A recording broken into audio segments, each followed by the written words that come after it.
नमस्कार, आप सभी का स्वागत करती हूँ भारत 24 पर। मैं हूँ आपके साथ पूर्णिमा मिश्रा और वक्त है दहाड़ का। वक्फ संशोधन बिल को लेकर मुस्लिम धर्मगुरुओं की नाराजगी कम होने का नाम नहीं ले रही है और इस पर सियासी हंगामा भी बढ़ता जा रहा है। विरोध प्रदर्शन से लेकर धर्मगुरुओं के बीच जुबानी जंग तीखी होती जा रही है। एक तरफ जहां पर मुस्लिम धर्मगुरु वक्फ संशोधन बिल के विरोध में शक्ति प्रदर्शन की तैयारी कर रहे हैं, तो दूसरी तरफ हिंदू धर्मगुरु भी धर्म संसद बुलाने का ऐलान कर चुके हैं। ऐसा लगता है कि आने वाले वक्त में हिंदू और मुस्लिम संगठनों के बीच धर्म युद्ध छिड़ने वाला है, क्योंकि 16 नवंबर को देवकीनंदन ठाकुर ने दिल्ली में धर्म संसद बुलाई। वो ये मांग कर रहे हैं कि वक्फ बोर्ड की तरह हिंदुओं के लिए भी सनातन बोर्ड बनाया जाए, जबकि मुस्लिम धर्मगुरु मौलाना तौकीर रजा वक्फ संशोधन बिल के विरोध में दिल्ली कूच का ऐलान कर चुके हैं। इतना ही नहीं, उन्होंने इसको लेकर भड़काऊ तकरीर भी दे दी। वो ये कह रहे हैं कि वक्फ के लिए अपनी मांगे मनवाकर ही रहेंगे। हमने अपने नौजवानों को रोक रखा है और अगर नौजवान बेकाबू हो गए तो रोक नहीं पाओगे। तो क्या ये मौलाना तौकीर रजा की धमकी है? क्या वो दिल्ली कूच के बहाने मुस्लिमों को भड़काने की कोशिश कर रहे हैं? क्या संसद सत्र से पहले दिल्ली में मुसलमानों को इकट्ठा कर शक्ति प्रदर्शन की तैयारी की जा रही है, या फिर दिल्ली कूच के पीछे मौलाना तौकीर रजा की कोई साजिश भी है? आज दहाड़ में धर्म को लेकर हो रहे विवाद और जुबानी उन्माद के पीछे की मंशा को समझने की कोशिश करेंगे। मेहमानों का बड़ा पैनल रहेगा, लेकिन उससे पहले वार पलटवार। अपनी बात मनवानी है तो उसके लिए ये जरूरी है कि तमाम मुसलमान मुत्तहिद होकर एक आवाज में एक साथ आओ और दिल्ली का घेराव करते हैं। मुत्तहिद होकर आओ, दिल्ली चलो। कि हमारी तादाद को छुपाते हो, जिस दिन हम सड़कों पर आएंगे तो तुम्हारी रूह कांप जाएगी और तुम हमारी बात सुनने पर मजबूर हो जाओगे। अगर इस देश में वक्फ बोर्ड रहेगा तो हमें सनातन बोर्ड चाहिए ही चाहिए। सनातन बोर्ड के द्वारा हम अपनी सब चीजों का रक्षण करेंगे और सनातन बोर्ड के लिए निर्माण के लिए, कृष्ण भूमि के निर्माण के लिए 16 तारीख को बहुत बड़ी संख्या में दिल्ली में सनातन इकट्ठे होंगे। और जो भी आपके चैनलों के माध्यम से सुन रहे हैं, हम सबसे कह रहे हैं 16 तारीख को इतनी बड़ी संख्या में आइए कि दिल्ली और जितने भी पॉलिटिशियन हैं वो सनातन बोर्ड बनाएं। भाइयों से कहना चाहता हूं, आज घर में मेरे आग लगी है तो पड़ोस में घर तुम्हारा भी है। ये कहीं तुम्हारी मंदिरों की प्रॉपर्टी के ऊपर नजर तो नहीं है? आवाज उठने लगी है साधु समाज, संत समाज के बोर्ड बनाने की। कहीं ऐसा ही कानून ला करके वो तमाम तर प्राचीन मंदिर जिनके पास, चाहे वो साउथ इंडिया के हो चाहे वो नॉर्थ इंडिया के हो, उन तमाम मंदिरों के ऊपर तो कहीं नजर नहीं है कि इनके ऊपर भी हम काबिज होकर के बैठ जाएं। तो जिस दिन आउट ऑफ कंट्रोल हो गए तो ये है धमकी तौकीर रजा की। कुछ सवाल आज जिस पर करेंगे चर्चा। पहला सवाल ये कि तौकीर की तकरीर आखिर जहरीली क्यों होती जा रही है? क्या वक्त बहाना है और एजेंडा मुस्लिमों को भड़काना है? कौन समाज में अधर्म का जहर घोल रहा है? सियासी लड़ाई वक्फ बोर्ड वर्सेस सनातन बोर्ड पर आई। बड़ा सियासी विवाद, किसने भड़काया जुबानी उन्माद? हमारे साथ मौजूद है बीजेपी के प्रवक्ता राकेश त्रिपाठी, मोहम्मद आजम है एसपी के प्रवक्ता, अमितोष पारेख हैं वीएचपी के प्रवक्ता, मोहम्मद साजिद रशीदी अध्यक्ष हैं एआईआईए के, और प्रोफेसर विवेक सिंह राजनीतिक विश्लेषक के तौर पर अब से थोड़ी देर बाद चर्चा का हिस्सा होंगे। आप सभी मेहमानों का बहुत बहुत स्वागत करती हूं और सबसे पहले राकेश त्रिपाठी जी आप ही के पास आना चाहूंगी, क्योंकि एक तरफ जहां पर वक्फ संशोधन और उसको लेकर जो चर्चाएं चल रही हैं, जेपीसी अपनी चर्चा कर रही है, लेकिन ऐसा लगता है कि मुस्लिम समाज को यह संशोधन पसंद नहीं आ रहा है, किसी भी तरीके से इसको रोकना है।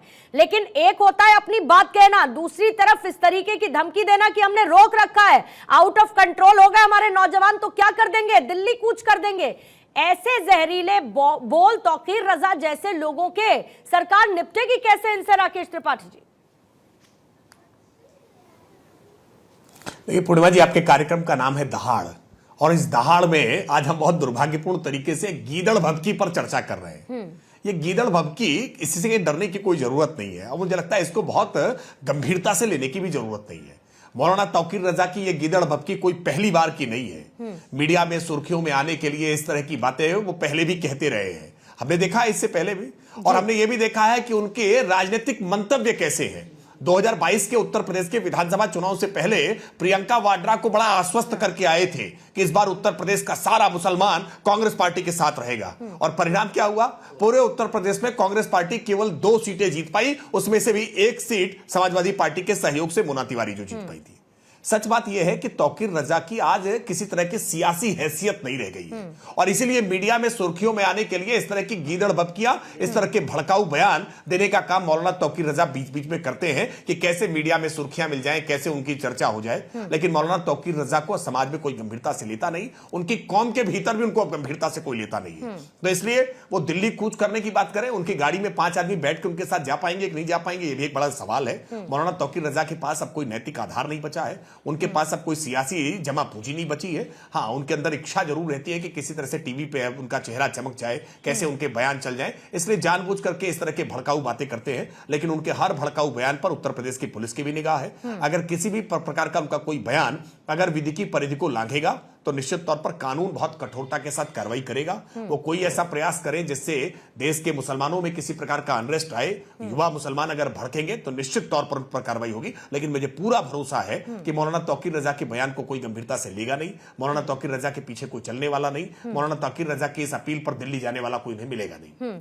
ठीक है, लेकिन मैं अगर बहुत एक्सट्रीम में नहीं जा रही हूँ त्रिपाठी साहब, तो शाहीन बाग हम सब देख चुके हैं और इन्हीं तौकीर रजा के जहरीले बोल की वजह से बरेली का दंगा भी हम सब देख चुके हैं और यही वो है जो एक बार फिर से ऐसे भड़काने की कोशिश कर रहे हैं। मोहम्मद आजम साहब, आपके पास आती हूँ। कौन फ्यूल करता है ऐसे तौकीर रजा जैसे लोगों को? ये कौन है? इनको क्या लगता है कि इनकी ताकत आखिर है क्या? ये कहेंगे कि हम आउट ऑफ कंट्रोल हो गए, नौजवान तो पता नहीं क्या हो जाएगा, दिल्ली कूच। इनको लगता नहीं कि लॉ एंड ऑर्डर इनसे सख्ती के साथ निपटेगा? अगर किसी भी तरीके की ऐसी स्थिति या लॉ एंड ऑर्डर सिचुएशन को खराब करने की कोशिश की गई है तो सीधे सीधे धमकी है ना सरकार को। पूर्णिमा, तौकीर रजा और ऐसे जितने भी लोग हैं इन सबको फ्यूल बीजेपी खुद करती है। बीजेपी चाहती है कि इस तरह का चीजें लोग बोले सामने से, ताकि जो उसका एजेंडा है सांप्रदायिकता और नफरत, उसको बढ़ाया जा सके।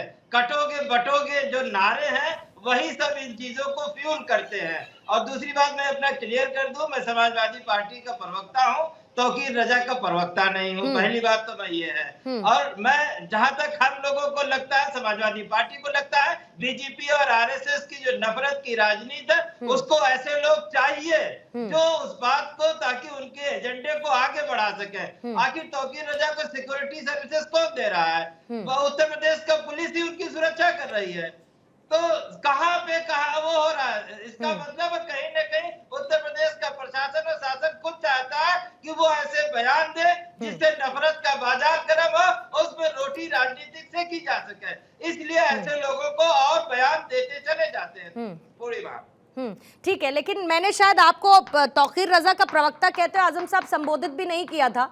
अगर मैंने गलत नहीं, मैं आपके मन की बात ना कह पाई हूँ तो माफी चाहूंगी सर, मैं माफी चाहूंगी अगर मैं कह नहीं पाई। दे रहा था। हाँ। मैं आपकी गलती नहीं कर रहा हूं, मैं अपनी क्लियरेंस दे रहा। नहीं, ठीक है, लेकिन मैंने कहा भी नहीं आपको कि आप तौकीर रजा के प्रवक्ता हैं।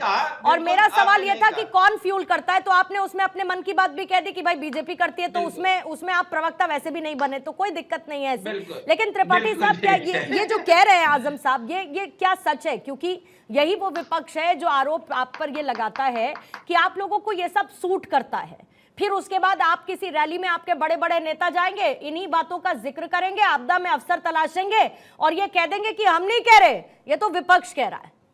राकेश त्रिपाठी जी। मौलाना तौकीर रजा के बयान से इसलिए आज मोहम्मद आजम सहमत नहीं हो पा रहे हैं क्योंकि मौलाना तौकीर रजा ने विधानसभा के चुनाव में 22 में कांग्रेस को समर्थन देने का काम किया था। तब कांग्रेस पार्टी और समाजवादी पार्टी का आपस में गठबंधन नहीं था, इसलिए उनको लगता है कि मौलाना तौकीर रजा जो काम कर रहे हैं वे काम तो करना मेरा था, तो ये इनके हिस्से का काम वो किए दे रहे हैं, इसलिए मौलाना तौकीर रजा से इनकी असहमति है। लेकिन समाजवादी पार्टी ये बताए कि देश में वक्फ के नाम पर जिस तरह का फर्जीवाड़ा चल रहा है, वक्फ के नाम पर जिस तरह से लोगों की जमीनों को कब्जा करने का काम किया जा रहा है, उसको लेकर के जो भारत की संसद से कानून पारित करने के लिए जो एक चर्चा शुरू हुई है, जिस पर एक जेपीसी काम कर रही रही है, उसको लेकर के समाजवादी पार्टी का स्टैंड क्या है, समाजवादी पार्टी उसको लेकर के अपने क्या मंतव्य रखती है। और मौलाना तौकीर रजा जिस तरह की भाषा का प्रयोग कर रहे हैं कि वो सड़कों को जाम कर देंगे, वो दिल्ली आ जाएंगे, वो अपने युवाओं को उन्होंने रोक रखा है, वो मौलाना तौकीर रजा के बयान पर उनका अपना स्टैंड क्या है? क्या वो भी मौलाना तौकीर रजा के जैसी बयान के साथ सहमत हैं? क्या वो भी उनके बयान सुर में सुर मिलाना चाहते हैं? समाजवादी पार्टी अपना स्टैंड क्लियर करे। भारतीय जनता पार्टी ने तो बिल्कुल स्पष्ट तौर पर कहा है कि मौलाना तौकीर रजा जैसे लोग केवल मीडिया में सुर्खियों में आने के लिए इस तरह के बयान देते हैं और समाज को बांटने के लिए इस प्रकार के जो लोग प्रयास कर रहे हैं वो सफल होने वाले नहीं है। क्योंकि उत्तर प्रदेश के मुख्यमंत्री योगी आदित्यनाथ जी ने भी कहा कि बंटोगे तो कटोगे, और देश के प्रधानमंत्री जी ने भी कहा है कि एक रहेंगे तो सेफ रहेंगे। ये बांटने का जो प्रयास करने वाले, भड़का करके लोगों को एकजुट करने वाला, गोलबंद करने वाला जो प्रयास है ना, कि कुछ लोग एकजुट हो जाएं और गोलबंद होकर के एक प्रेशर ग्रुप बनाने का काम करें, हम राजनीति को एक अपने कंट्रोल में लेने का काम करें, ये होने वाला नहीं है। तो समाजवादी पार्टी इसको लेकर के अपना स्टैंड करे, क्योंकि समाजवादी पार्टी भी सिमिलर राजनीति करती है। जो तौकीर रजा कह रहे हैं वही तो सपा कर रही है। ठीक है, मैं इसका जवाब आजम साहब आपसे लूंगी, थोड़ा सा समय दीजिएगा। साजिद रशीदी साहब आपके पास, क्या करेंगे इमरान मसूद या फिर तौकीर रजा जैसे लोगों के बयानों को लेकर? क्योंकि कहीं ना कहीं एक सामाजिक वैमनस्य है, एक हम साथ चलने की कोशिश करते हैं और गाहे बगाहे ऐसी स्थिति पैदा होती है जहां पर फिर से कहीं ना कहीं हिंदू मुसलमान होने लगता है। तौकीर रजा जैसे लोग जब तकरीरें देते हैं तो देश में दंगे जैसी तक की स्थिति आ जाती है, लेकिन ये वो लोग हैं जिनके जहरीले बोल रुकते नहीं। कौन सी ताकत मुसलमानों की दिखाने की बात कर रहे हैं तौकीर रजा जब कहते हैं कि हमने अभी रोक रखा है, आउट ऑफ कंट्रोल हो गए तो दिल्ली में दिखेगी हालत? देखिए, मैं तौकीर रजा का प्रवक्ता तो हूं नहीं जी सर, लेकिन हाँ इतना जरूर जानता हूं कि तौकीर रजा के पीछे करोड़ों लोग हैं, करोड़ों उनके अनुयायी हैं, लाखों लोग उनको फॉलो करते हैं, इसमें कोई दो राय नहीं है। दूसरी बात यह है, अभी राकेश त्रिपाठी जी ने बड़ी चतुराई के साथ में पल्ला झाड़ लिया, बड़ी चतुराई के साथ में। अरे मेरे भाई, जब आप इनको बार बार देख रहे हैं कि इस तरह के बयान दे रहे हैं और बार बार देख रहे हैं कि गीदड़ भभकी देते हैं, तो एक बार तो कार्रवाई करो। आपने तो एक बार भी इन पर कार्रवाई नहीं, और बजाय कार्रवाई करने के उनको सिक्योरिटी और दे दी, इनके साथ में पुलिस वाले और लगा दिए कि भाई अच्छे से रहो, तुम्हें कोई दूसरा आदमी कुछ नहीं कहेगा, हमारी संरक्षण में रहो और जो चाहे बोलते रहो, तुम्हें कोई कुछ कहने वाला नहीं है।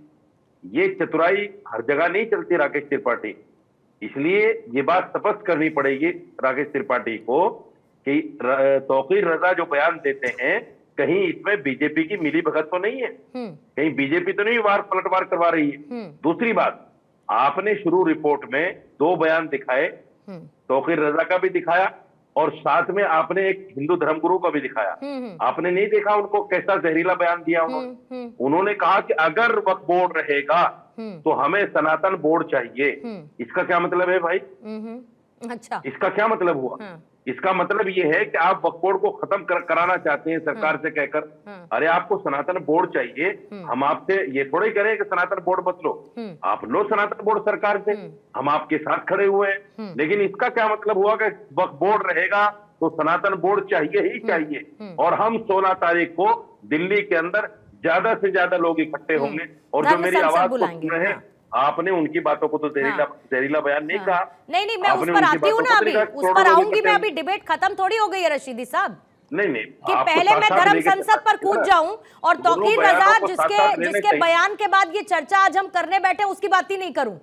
अब फ्लो तो सर मुझे डिसाइड करने दीजिए ना रशीदी साहब। बयान मोहतरमा, दोनों बयान साथ साथ लेना चाहिए। अरे सर, मुंह में अब आप तय कर लीजिए कि डिबेट को कैसे कंडक्ट करना है। रशीदी साहब, हम जगह स्वैप कर लेते हैं, मैं उधर आ जाती हूँ। मैं मोहम्मद साजिद रशीदी तो नहीं बन सकती, लेकिन आप बन सकते हैं एंकर, अगर तो आप इधर आ जाइए, जगह स्वैप कर लेते हैं, कोई दिक्कत नहीं है सर। अगर मैं उन चीजों को इंक्लूड ना करूं तो आप बाद में मुझसे शिकायत करिएगा।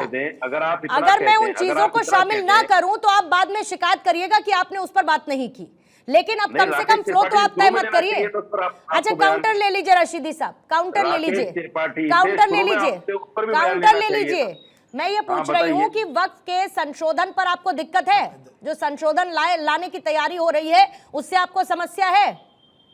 बिल्कुल समस्या है ना? तो आप उसको सभ्य भाषा में अपना विरोध दर्ज करा रहे हैं। तौकीर रजा धमकी देते हुए अपना विरोध दर्ज करा रहे हैं। विरोध तो एक ही बात को लेकर है। फिर मैं वही बात कहता हूँ, मैं तौकीर रजा का प्रवक्ता तो हूं नहीं, नहीं बिल्कुल नहीं है।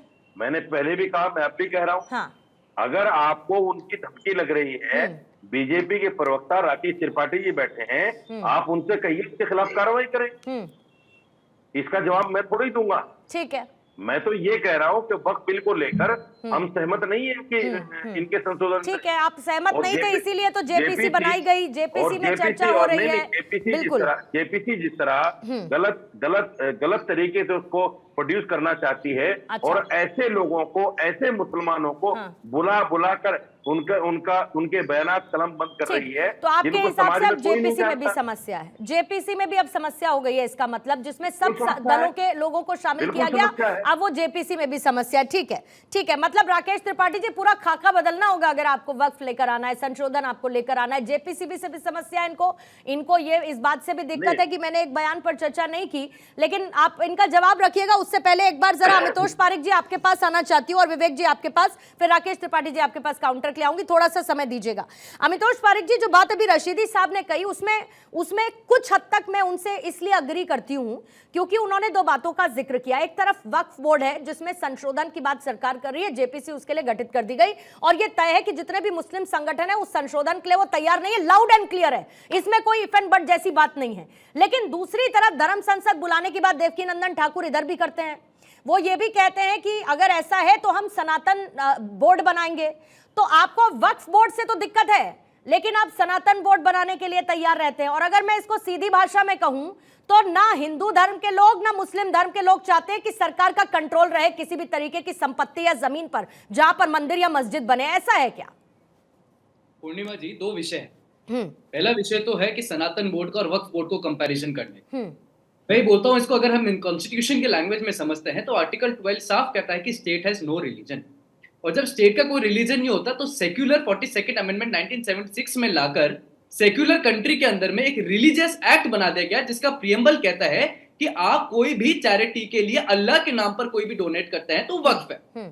ठीक है, 95 के अंदर में इसको रखा गया और 2013 में अमेंडमेंट करके कह दिया बाय एनी पर्सन प्रोफेसिंग इस्लाम को हटा दिया जाता है, एंड बाय एनी पर्सन कोई भी कर देगा। दैट मींस कि लैंड का इंक्रोचमेंट आप किसी भी हिंदू, जैन, सिख, बौद्ध, क्रिश्चियन, और मैंने क्यों नाम लिए क्योंकि वायनाड और केरला का केस आया।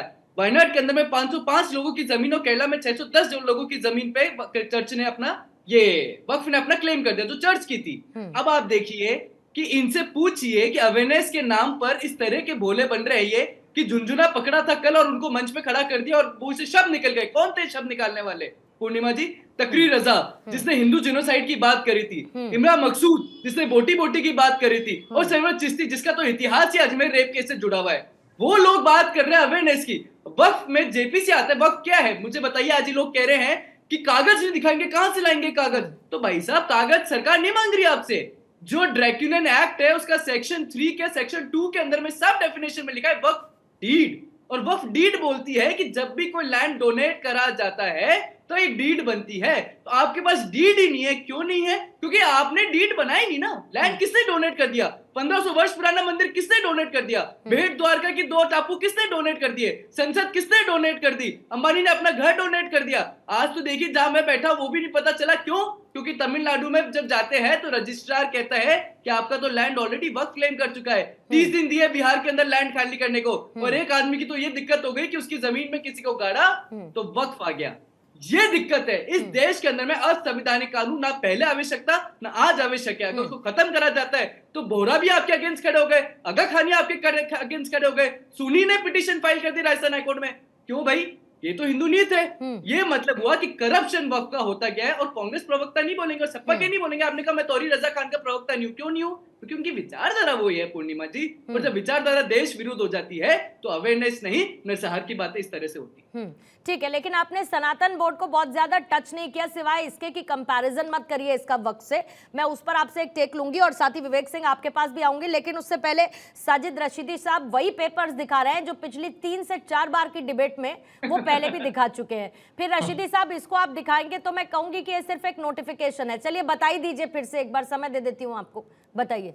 पूर्णिमा जी, बड़ा अफसोस हुआ मुझे आपकी बातें सुनकर जब हमारे पास 1970 का ये गजट है, हम तो 3 बार नहीं, हम इनको 50 बार दिखाएंगे। दिखाइए, कोई बात नहीं, मैंने तो समय दिया आपको, दिखाइए सर। अगर किसी को देखने में दिक्कत हो, नहीं बताइए, किसी को अगर देखने में दिक्कत हो तो हमें कोई ऐतराज नहीं। मैं ये कहना चाहता हूँ, ये जो कहते हैं डीड नहीं है, हमारे पास तो सरकार की डीड है। 1970 का गजट है हमारे पास। कौन कौन सी जमीन हमारी है, ये सारा सरकार का गजट है हमारे पास। डीड से भी महत्वपूर्ण है ये 1970 का गजट। इसलिए इनको चाहिए, देखिए मैं फिर कहता हूँ, मुसलमान में और इनमें क्या फर्क है? ये फर्क है, हम ये कहते हैं कि वक्फ बोर्ड हमारा रहना चाहिए। आप हिंदू सनातन बोर्ड बनाइए, सिख सनातन बोर्ड बनाइए, ईसाई सनातन बोर्ड बनाइए, बुद्धिस्ट सनातन बोर्ड बनाइए, जैन सनातन बोर्ड बनाइए, सारे बोर्ड बनाइए आप, लेकिन हमारा रहना चाहिए। नहीं तो कौन आपका खत्म कर रहा है रशीदी साहब? संशोधन की बात हो रही है ना, आपने तो ऐसे कह दिया कि हमने एक बार रुमाल रख दिया, हटा के दिखा दे कोई उस रुमाल को। अरे सरकार है, संशोधन करना चाहती है, पुरानी चीजों में बदलाव करना चाहती है और तार्किक आधार पर करना चाहती है। आपका जवाब दे रहे हैं ना अमितोष, आपका जवाब दे रहे हैं ना, सुन लीजिए। जवाब हुआ ही नहीं पूरा मेरा। अच्छा ठीक है, पहले आप बोल लीजिए। ये कहते हैं कि वक्फ बोर्ड नहीं रहना चाहिए, चाहे सनातन बोर्ड बने या ना बने। आपने देवकीनंदन ठाकुर को सुन लिया होगा। अगर बोर्ड रहेगा तो हमें सनातन बोर्ड चाहिए ही चाहिए। अरे देवकीनंदन सरकार में नहीं है ना सर, पॉलिसी सरकार बना रही है ना, जेपीसी उस पर चर्चा कर रही है ना। जवाब जिससे आपने सवाल किया आपने, ये तो उस पर बोलने को तैयार नहीं। अरे सर क्या डर है? तो संसद है ना कानून बनाने के लिए, आप बेसिक सी बात को इधर उधर क्यों लेकर जा रहे हैं? फिर तो तौकीर रजा जो कह रहे हैं वो भी बात सच है, इमरान मसूद जो कह रहे हैं फिर वो भी बात सच है, और वो होकर रहेगी। जैसा कि आप कह रहे हैं देवकीनंदन ठाकुर ने कह दिया वो होकर रहेगा, ऐसा नहीं होता है ना सर। अमितोष जल्दी से जवाब देंगे, फिर विवेक जी के पास जाना है, फिर बाकी मेहमानों के पास। मत मानिए सब बातों को। अमितोष जल्दी बातें कर रहे हैं उस गैजेट नोटिफिकेशन के अंदर में विभिन्न कोर्ट्स ने, सुप्रीम कोर्ट ने भी और हाई कोर्ट ने, मध्य प्रदेश हाई कोर्ट ने तो अभी रिसेंटली जिस तरह से वक्फ ने क्लेम करा था, तब एक पक्ष उठा था जिसने कहा कि आर्कियोलॉजिकल सर्वे ऑफ इंडिया की प्रॉपर्टी हमारे नोटिफिकेशन के अंदर में वक्फ की प्रॉपर्टी है। जस्टिस अहलूवालिया ने कहा कि आप इन notification can not satisfy the वक्फ, आप इसमें डीड लेके आइए और कल को पूरे देश को आप वक्फ की बता देंगे तो वो आपकी नहीं होगी। इसीलिए सुप्रीम कोर्ट ने जिंदल सॉ लिमिटेड के अंदर में भी यही कहा, और इसीलिए राजस्थान हाईकोर्ट ने भी कहा mere notification can not satisfy वक्फ। मतलब हर कानूनी प्रक्रिया आपके विरुद्ध है, आपको अधिकार है। और जिस देश में सनातन बोर्ड की बात करते हैं तो देख लीजिए ना क्या हो रहा है पूर्णिमा जी। आप जिस बोर्ड की बात करें, आंध्र प्रदेश में जो विषय हुआ, टीडीडी के अंदर में लैंड था मंदिर का, टीडीपी कर रहा था, विभिन्न बोर्ड्स कर रहे थे, तो क्यों जब वक्त की बात हो रही तो सनातन बोर्ड बना के हम अपने मैनेजमेंट और अफेयर्स नहीं कर सकते? आप भी दे दीजिएगा अपनी प्रॉपर्टी, जिस तरह से आप बता रहे हिंदू ने अपनी प्रॉपर्टी आपको दे दी, देखते हैं आप कितनी प्रॉपर्टी हिंदुओं को देते हैं। ये सब नॉन सेक्युलर बातें हैं, कम्युनल लीगल है। ठीक है विवेक जी जल्दी से, ठीक है विवेक जी आपके पास आना चाहूंगी। विवेक जी आपको लगता है तौकीर रजा या इमरान मसूद जैसे लोगों के बयान कहीं ना कहीं एक बार फिर से मुस्लिमों को भड़काने की साजिश है? क्योंकि संसद का सत्र शुरू होने वाला है और उसी के बीच में दिल्ली कूच की बात होने लगती है। जाहिर है एक तरफ जेपीसी पर चर्चा चल रही है और माहौल वक्फ को लेकर लगातार बना है और विरोध के सुर भी है। ऐसे में कहीं ना कहीं एक सामाजिक उन्माद फैलाने की कोशिश तौकीर रजा या फिर इमरान मसूद जैसे लोग इस तरीके के बयान से करते हैं।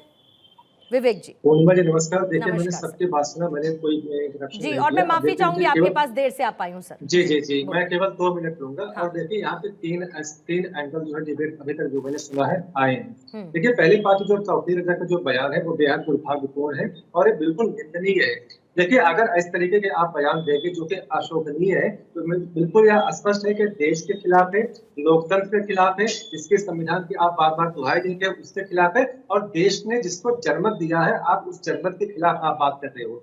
लेकिन रही बात, आपने देखा होगा ना इनके एक राजनीतिक पृष्ठभूमि भी है, इनके राजनीतिक रूप से कोई विसात नहीं है। इन्होंने समाजवादी पार्टी, बहुजन समाज पार्टी, इसके अलावा कांग्रेस से जो है गलबहिया किया है। तो आप समझ सकते हैं कि किस इशारे पे बात कर रहे हैं। देखिए अगर कोई भी व्यक्ति हो, मैं किसी को नहीं कह रहा हूँ, लेकिन कोई भी व्यक्ति हो जो कि सामाजिक के खिलाफ बात कर रहा हो, जो कि कानून के खिलाफ बात कर रहा है, उसके खिलाफ एक्शन होना चाहिए और उनको वही होना चाहिए जहां उनका असली स्थान है, उनको जेल जरूर नहीं होना चाहिए और सरकार को इस पर कार्रवाई करनी चाहिए। अब दूसरा एक बात 2 बार और कहना चाहूंगा, दूसरे आजकल जो अभी आया था रशीद जी ने कहा था बटोगे और कटोगे। अरे इसमें दिक्कत क्या है भाई?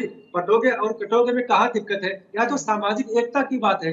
अगर आप चाहते हैं कि जाति जो है विभेद ना हो, जाति के संदर्भ में दिया गया बयान है, और अगर आप चाहते हो कि हमारा हिंदू समाज एक रहे, तो इसमें आपको क्या दिक्कत है? आप ही का पेट पे दर्द हो रहा है। इसमें तो धर्म में कोई एंगल नहीं है। हम अपने समाज को एक रखना चाहते हैं और यह हमारा अधिकार है और हमारा धर्म भी कहता है, हम उसको कर रहे हैं, उसमें आपको दिक्कत क्या है?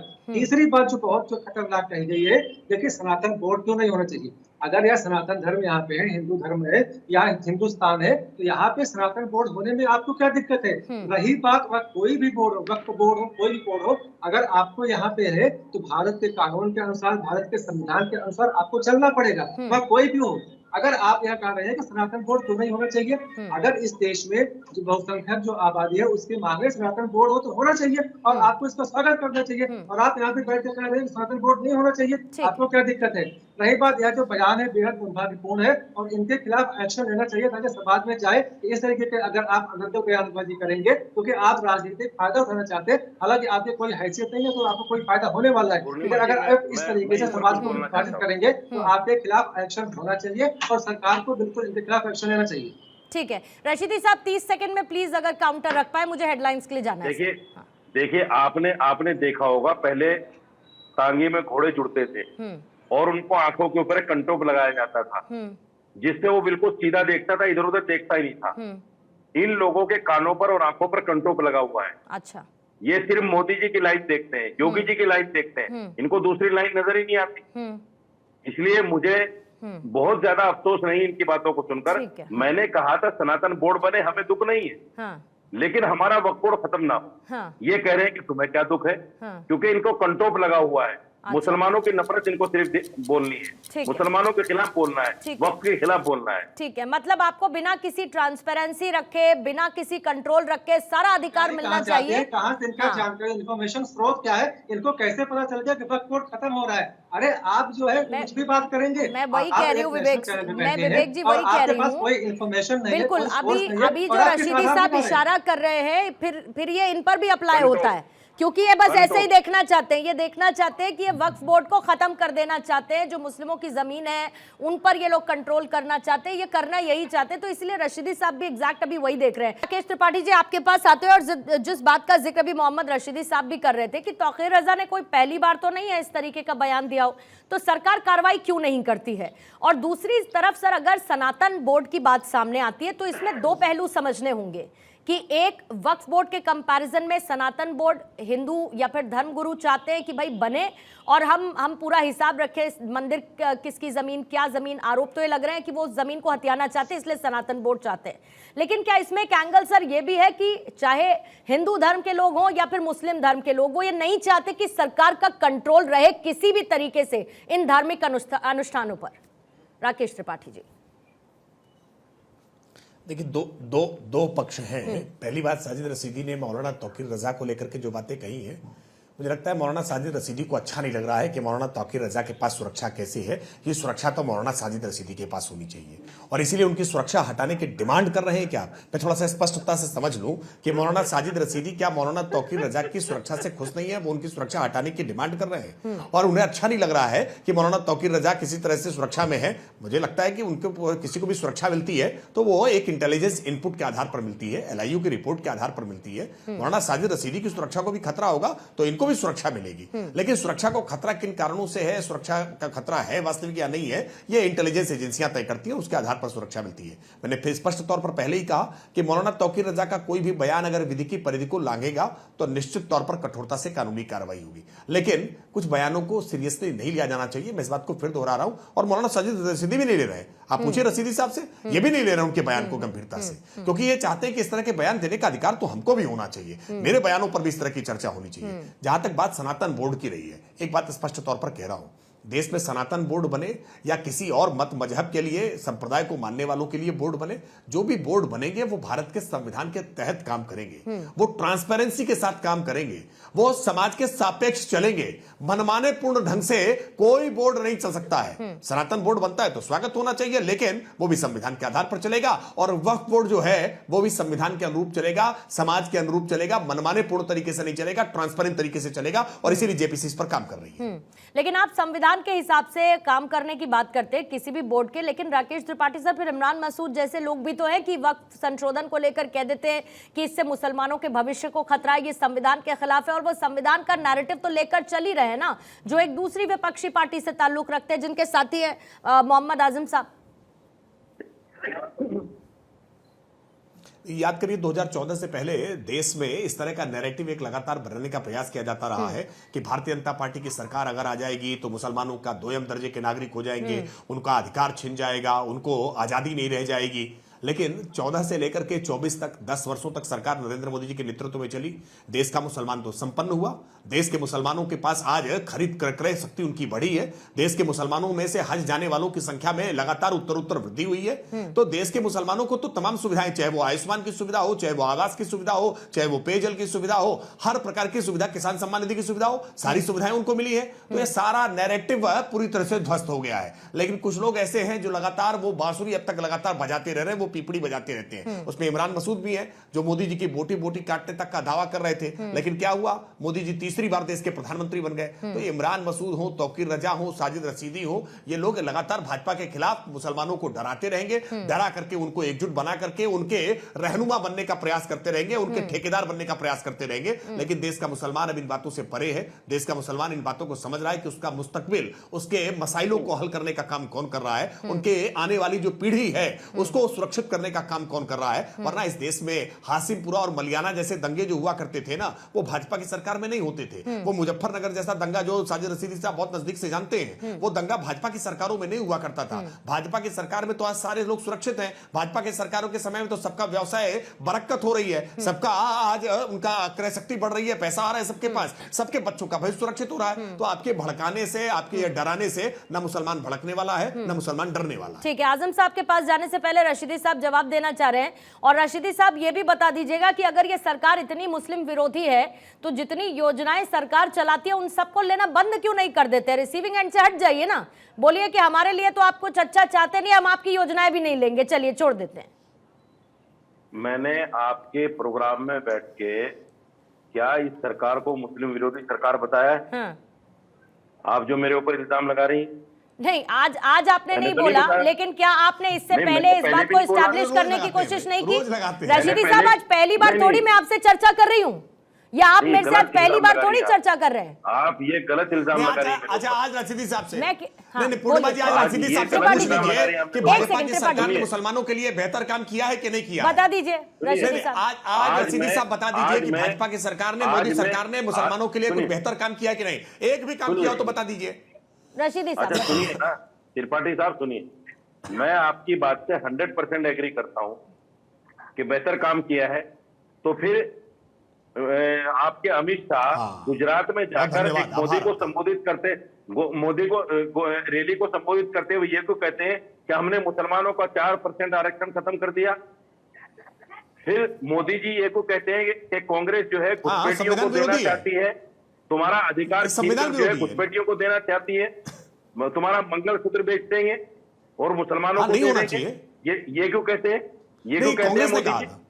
ये कांग्रेस ने मोदी जी ने कहा था, ये मोदी जी ने कहा था।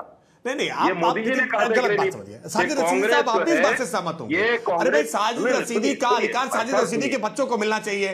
कोई बाहर से रोहिंग्या आ जाए उसको नहीं मिलना चाहिए, कोई घुसपैठिया आ जाए उसको नहीं मिलना चाहिए। अच्छा, मुझे ये बताइए, रोहिंग्या अगर देश में है उनको आप निकालते क्यों नहीं? निकालिए ना, हम तो साथ में खड़े हैं आपके। रोहिंग्या रोहिंग्या रोहिंग्या चिल्लाते रहो, आप भी उठाइए इसके लिए। ना घुसपैठियों को निकालोगे, निकालो घुसपैठियों को। नहीं, बिल्कुल निकालेंगे, आप निश्चिंत रहो। कब निकालो? बिल्कुल निकालो। अरे अभी मना करने लगोगे, कागज नहीं दिखाएंगे। एक साल अभी नारा लगाने लगोगे, कागज नहीं दिखाएंगे। अच्छा, टाइम बता दीजिए, कैसे साल में निकाल देंगे? आप परेशान मत हो, बिल्कुल निकालेंगे, बिल्कुल निकालेंगे। इसीलिए परेशान होने लगे थे ना वो, अभी बैठे वो धरने पर बैठने लगे थे चौराहे चौराहे पर। त्रिपाठी जी, एक पर्सपेक्टिव में रशीदी साहब, एक सेकंड सर, बस जोड़ रही हूँ, रशीदी साहब बस जोड़ रही हूँ, उसके बाद आप अपनी बात को पूरा कीजिएगा। अमितोष भी आपको जवाब देना चाह रहे हैं, लेकिन एक पर्सपेक्टिव पर तो रशीदी साहब आप ट्रांसपेरेंसी का भरपूर साथ देते हैं। आप कहते हैं कि कौन घुस रहा है, अरे निकालो ना इनको बाहर, सब कुछ सामने होना चाहिए, कौन है ये घुसपैठिए, इनको बाहर निकालो। लेकिन दूसरी तरफ जब वक्फ में ट्रांसपेरेंसी लाने की बात की जाती है, बराबरी के अधिकार की बात की जाती है, महिलाओं के रिप्रेजेंटेशन की बात की जाती है, तो आपको उससे राशिदी साहब समस्या होने लगती है फिर? मोहतरमा, हमारे देश का संविधान इतना ही खूबसूरत है। हमारे देश का संविधान ये कहता है कि अगर आपको सुप्रीम कोर्ट के फैसले पर टिप्पणी करनी पड़े तो कीजिए, जो सबसे बड़ी अदालत है। इसी संविधान में क्या धर्म आधारित आरक्षण है क्या? इसी संविधान में धर्म आधारित आरक्षण है क्या रशीदी साहब? टिप्पणी ना करें उस पर। रशीदी साहब, धर्म आधारित आरक्षण है क्या इसी संविधान में? नहीं, लेकिन चाहिए आपको, चाहिए आपको, लेकिन अरे आपको चाहिए ना। अभी तो आप 4% आरक्षण को लेकर रोना गाना कर रहे थे सर। है जो गरीब मुसलमान है उसको दीजिए। अरे जब है ही नहीं धर्म आधारित, जब धर्म आधारित है ही नहीं, फिर आप संविधान को मानना भी चाहते, नहीं भी मानना चाहते, आप सब कुछ ट्रांसपेरेंट रखना भी चाहते। हमको जो पसंद हम वही बात करेंगे, ऐसे रशीदी साहब कैसे हो सकता है? बता रही है कि पछड़ा हुआ मुसलमान उसको दीजिए, हम कब कह रहे हैं? अरे तो नहीं मिल रहा क्या पिछड़े हुए मुसलमान को कुछ? सरकार की सारी योजनाएं किसके पास जा रही हैं फिर? मेरी बात आप अच्छी तरह समझिए। ना तो सरकार की सारी योजनाएं मुसलमान के पास जा रही हैं, ना सारी योजनाएं हिंदू के पास जा रही हैं। जो संविधान ने कहा है कि सरकार जो योजना लाती है वो सबको बराबर जाती है, तो वही तो हो रहा है। संविधान ही ऐसा है, वही तो हो रहा है सर। उसमें क्या पिछड़े मुसलमान को लाभ नहीं मिल रहा सरकार की योजनाओं का? साजिद रशीदी साहब सुनिए मेरी बात, मुझे लगता है, सुनिए रशीदी साहब एक सेकंड सुनिए, और अमितोष जी को जरा रखेंगे। सुनिए सर, मैं छोटा मुंह बड़ी बात कर रही हूँ रशीदी साहब, लेकिन मैं आपसे उम्र में बहुत छोटी हूँ। रशीदी साहब, मैं आपसे उम्र में बहुत छोटी हूँ, लेकिन मुझे लगता है कि आपको एक बेसिक समझने में बहुत दिक्कत है, जो बेसिक मुझे बहुत अच्छी तरीके से समझ में आ रहा है। हम एक चश्मे से चीजों को देखना चाहते हैं, हम अपने आप को विक्टिम भी प्ले करना चाहते हैं, हमें सारी योजनाओं का लाभ भी चाहिए, हमें बिना किसी कंट्रोल के वक्फ बोर्ड भी चाहिए, ताकि कोई उस पर सवाल ना खड़े करे। ऐसा नहीं हो सकता है ना सर? अमितोष जी, जरा मैं गलत कह रही हूं तो बताइए, रशीदी साहब को आप ही समझा दीजिए फिर। अमितोष, फिर उसके बाद आजम साहब आपके पास आती हूँ। एक कोटेशन है, the one who has a jaundice eyes will always see everything yellow.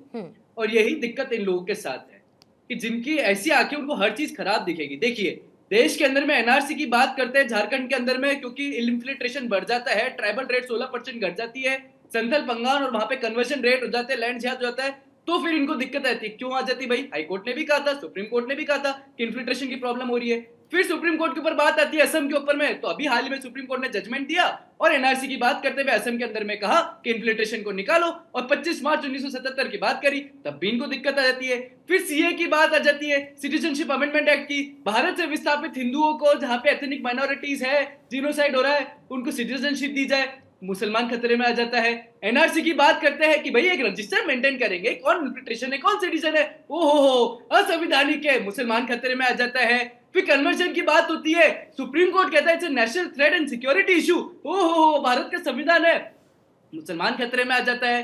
तो इस मुसलमान इस देश में तभी खतरे में क्यों आ रहा है जब इस देश की विकसित की बात होती है, इस देश की इंटरेस्ट की बात होती है, इस राष्ट्र हित की बात होती है। अगर वक्त से इतनी आपत्ति हिंदू को होती तो जैसे मैंने पुनः कहा था पूर्णिमा जी, क्यों फिर क्रिश्चियंस आपके अगेंस्ट खड़े हो गए वायनाड और केरला में? क्यों फिर आपके अगेंस्ट वोहरा खड़े हो गए, आगा खानी खड़े हो गए, सुन्नी खड़े हो गए? ये देश अगर संविधान से चलता है तो संविधान में तो एब्रोगेशन का भी पार्ट है ना पूर्णिमा जी। कोई भी चीज अगर संविधान में होती तो प्लेसेस ऑफ वर्शिप एक्ट आया, क्यों आया? असंविधानिक है, चैलेंज करा हुआ है, वक्त चैलेंज करा हुआ है। हर चीज जो आपकी अपीसमेंट के लिए होती है वो ठीक है, हेट स्पीच है तो freedom of speech and expression है।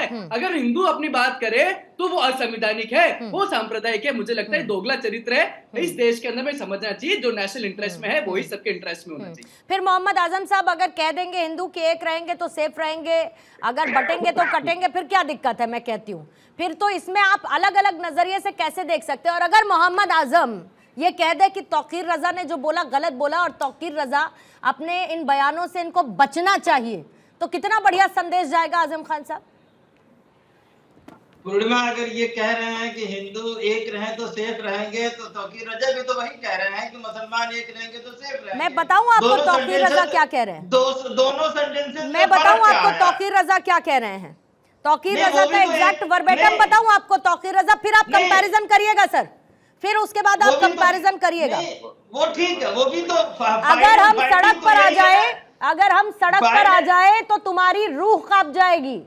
अगर कुछ होता है तो उसकी जिम्मेदारी हमारी नहीं होगी। और भी बहुत कुछ है, आप कहे तो मैं आगे बढ़ूं। अंतिम क्या, अंतिम उनका लक्ष्य यही है ना कि मुसलमान एक रहे। अंतिम लक्ष्य तो यही है उनका भी, और यही बात वो कह रहे हैं तो हिंदू एक रहे। इसीलिए हमें लगता है दोनों चीजों से हमें बचना चाहिए। जो भारत का संविधान है, जो सेक्युलरिज्म है, जो चीजें हैं उसे देखना चाहिए, और सामाजिक सद्भाव और सांप्रदायिक एकता बनी रहे तो पूर्णिमा उसमें कोई नुकसान तो नहीं है शायद। और रहा सवाल सनातन बोर्ड बनाए, किसी को कोई एतराज नहीं है।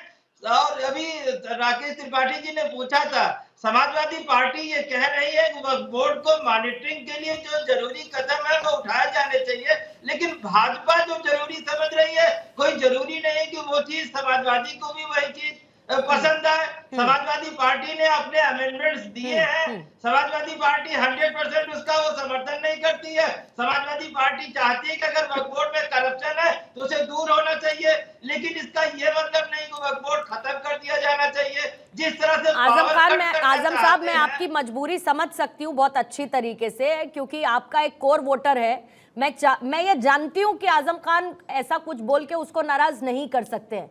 फिर आप लोग अपीजमेंट पॉलिटिक्स की बात करते हैं, ये भूल जाते हैं कि अपने समय में आपने किसकी अपीजमेंट पॉलिटिक्स की। सर आजम साहब, सब जानते हैं कि अपीजमेंट पॉलिटिक्स कौन किस वर्ग की, किस धर्म की करता है, लेकिन आपको एक रहेंगे सेफ रहेंगे कहने से दिक्कत है। अमितोष जल्दी से आप जवाब दीजिएगा, फिर उसके बाद मुझे रशीदी साहब का काउंटर लेना है। एक प्रश्न मैं आपके माध्यम से पूछ रहा हूँ, ये दोनों बैठे हुए प्रवक्ताओं को, आजम खान जी को और मौलाना रशीद जी को, ये दिक्कत हो रही है सनातन बोर्ड की, तो ये क्यों नहीं बोलते हैं किसी मंदिर सरकार के नियंत्रण में? हम तो कहते हैं गिरजाघर और मस्जिदों को भी सरकार के नियंत्रण में ले लो, तब इनके संविधानिक हो जाता है।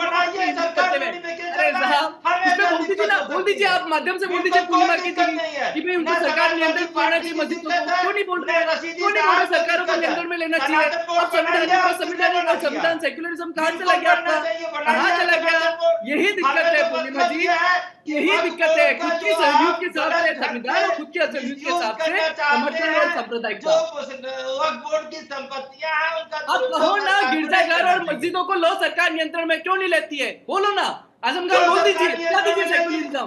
अरे दिखा दीजिए संपत्तियां, मुसलमानों की संपत्तियां हैं, ये नहीं बोलेंगे क्योंकि इतने तौहीन रजा खान साहब है, सरकार ने आपके साहब ने जो बातें बोली मान लीजिए। ठीक है रशीदी साहब, आपको लाते हुए, रशीदी साहब आपको 1 मिनट का समय दूंगी सर, जल्दी से अपना काउंटर रखिएगा प्लीज। रशीदी साहब देखिए पूर्णिमा जी, मैंने एक बात आपसे कही थी कि कंटोप लगा हुआ है। मैं बार बार कह रहा हूं कि सनातन बोर्ड से हमें कोई दिक्कत नहीं है, मैं बार बार कह रहा हूं इस बात को, लेकिन इन महाशय को समझ में नहीं आ रहा है। ये इनको कानों के अंदर इनके कंटोप लगा हुआ है, ये सुनना ही नहीं चाहते मुसलमान की बात को। ये सिर्फ योगी जी की बात को सुनते हैं, मोदी जी की बात को सुनते हैं, मुसलमान की बात को सुनना नहीं चाहते। इनको तो एक लाइन दे दी जाती है कि उसी लाइन पे रहना है, चाहे इधर उधर कुछ भी होता है, तुम्हें वो लाइन नहीं छोड़नी है। उसी लाइन पे बेचारे बैठे हुए 1 घंटे। मैं ये कहना चाहता हूँ, मुसलमान को सनातन बोर्ड से बिल्कुल दिक्कत नहीं है। ठीक है, मुसलमान को किसी भी बोर्ड से दिक्कत नहीं है। मुसलमान को इस बात से दिक्कत है कि मेरा बोर्ड खत्म ना हो जाए, मेरे बोर्ड के जो अधिकार हैं उनको गलत तरीके से सरकार अपने अंडर में ना दे दे, बस सिर्फ ये चाहते हैं। दूसरी बात, जल्दी से सर, कोई किसी भी परिस्थिति में मुसलमान देश का ये नहीं चाहता कि मैं अपने हिंदू भाई से दंगा करूं, फसाद करूं, झगड़ा करूं। लेकिन तौकीर रजा की बात से ऐसा नहीं लगता, तौकीर रजा की बात से ऐसा नहीं लगता कि वो किसी हालत में नहीं चाहते कि मैं अपने हिंदू भाई से झगड़ा ना करूं। राकेश त्रिपाठी जी, 1 मिनट के साथ आपका काउंटर और क्लोजिंग कमेंट लेते हुए, त्रिपाठी साहब, एक तीर से 2 निशाने क्यों बीजेपी पार्टी चाहती है? लगता रहे। अरे क्लियर कर दीजिए ना सर, एक रहेंगे सेफ रहेंगे कि पीछे का आपका आधार क्या है? सीधे कह दीजिए हिंदू वोट बटे ना, ये आप कहना चाहते हैं। क्यों आप एक शिगुफा छोड़कर बार बार ये चर्चा लाना चाहते हैं? एक रहेंगे सेफ रहेंगे, बटेंगे तो कटेंगे, क्यों आप चाहते हैं ये चलता रहे? नहीं, ऐतिहासिक तथ्य है, ये सच है, और इसलिए बार बार हम इसको दोहराने का काम करेंगे। कुछ लोग हैं जो लगातार जाति के आधार पर विभाजन करने का प्रयास कर रहे हैं।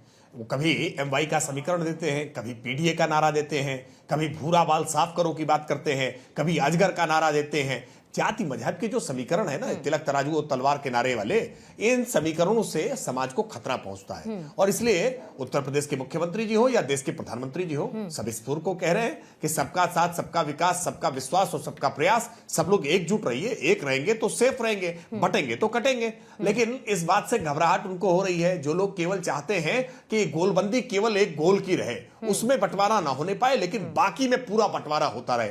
आखिरकार मौलाना साजिद रशीदी, मुझे नहीं मालूम है कि मौलाना साजिद रशीदी ये शेख सैयद पठान में से क्या आते हैं, ये शायद सवर्ण जाति के होंगे, लेकिन उसमें भी जो इदरीसी हैं, जो अंसारी हैं, जो गंजी हैं, जो गुनिया हैं, जो दर्जी हैं, जो भुर्जी हैं, जो गद्दी है, जो घोसी हैं, जो दलित हैं, जो ओबीसी हैं, इन पर चर्चा क्यों नहीं होती है? मुसलमानों की जातियों के बारे में चर्चा नहीं होने देना चाहते। वहां शिया सुन्नी में, वहां बरेलवी वहाबी में, वहां कोई चर्चा नहीं करना चाहते। करना भूल गए सर, पसमानदा मुसलमानों का आप जिक्र करना भूल गए। लेकिन एक बात तय है त्रिपाठी साहब, आने वाला ओबीसी में आता हूँ, रशीदी साहब, ठीक है, मैं गुजर बिरादरी से आता हूँ, मैं ओबीसी में हूँ। ठीक है, ठीक है त्रिपाठी साहब, लेकिन इतना तय है कि अभी आने वाले समय में जब आपका सत्र होगा ना, तो ये वक्फ संशोधन को लेकर आपकी राह बहुत आसान होने नहीं वाली है, और आपको एक्चुअली में कन्विंस करना पड़ेगा अगर आप इस बिल को लेकर आना चाहते हैं with the transparency and with the motive the government is keeping.